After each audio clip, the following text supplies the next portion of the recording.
જી, કાલે તમે લંડન જવા નીકળ્યા શું ઘટના બની તમારા સાથે? અમારે લંડનની અમારી 1:10ની ફ્લાઇટ હતી અને મને ઓલમોસ્ટ ત્યાં એરપોર્ટ પર પહોંચતા 12:20 જેવું થઈ ગયું હતું અને એરલાઇન્સવાળાએ 12:10 સુધી તો ત્યાંના ગેટ્સને બધું ક્લોઝિંગ કરી દીધા હતા, ચેકિન જ બંધ કરી દીધું હતું.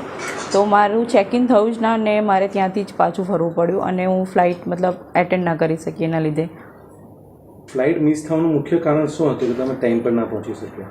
મુખ્ય કારણ એ જ હતું કે અમારે જે 10 મિનિટ લેટ પડી એનું રીઝન એ હતું કે થોડું ત્યાં અમદાવાદનો ટ્રાફિક નડ્યો. અમારે જ્યાં ટર્ન લેવાનો હતો ત્યાં ટ્રાફિક હતો તો અમે થોડા આગળ જઈને ટર્ન લીધો અને એવી રીતે અમે થોડા સિટી એરિયામાં એન્ટર થઈ ગયા અને ત્યાં અમારે થોડી 15 થી 20 મિનિટ બગડી ગઈ.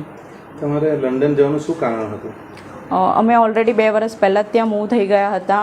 હું ત્યાં મારું સ્ટડી વિઝા પર ગઈ હતી અને અહીંયા જસ્ટ વેકેશન માટે આવી હતી 1 મંથથી. તો ફરીથી બસ રૂટીન લાઈફ સ્ટાર્ટ કરવા માટે જ જઈ રહી હતી. જ્યારે તમને કાઉન્ટરથી ના પાડવામાં આવી હતી ત્યારે તમે માયુસ થયા તો તમારે ત્યારે એ ટાઈમ પર શું ફિલિંગ હતી કાઉન્ટરથી રિટર્ન થતાં? એટ ધ ટાઈમ તો એવું જ થયું હતું કે થોડું વહેલાં નીકળ્યા હોત ને થોડું ઉતાવળ કરીને અમે આવી ગયા હોત તો મારી ફ્લાઇટ મિસ ના થતી.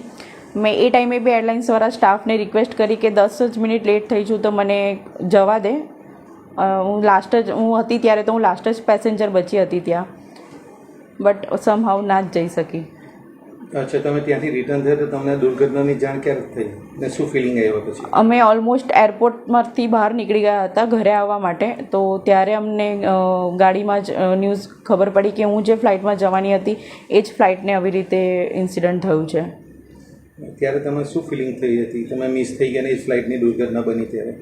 એ ટાઈમે તો કંઈક મારું મગજ છે, મારી બોડી છે આખી નમ જ થઈ ગઈ હતી કે જે થયું મારા માટે ટોટલી મિરેકલ હતું. મારા જે માતાજી છે, ગણપતિ બાપ્પા છે, એમને જ મારી રક્ષા કરી કે હું ગમે તે રીતે પહોંચી ના શકી ટાઈમ પર. બટ એમ જોવા જઈએ તો જે આખો ઇન્સિડન્ટ થયો છે એ ટોટલી ટેરિફાઈડ છે કે આટલા બધા લોકોએ એમનો જીવ ગુમાવ્યો.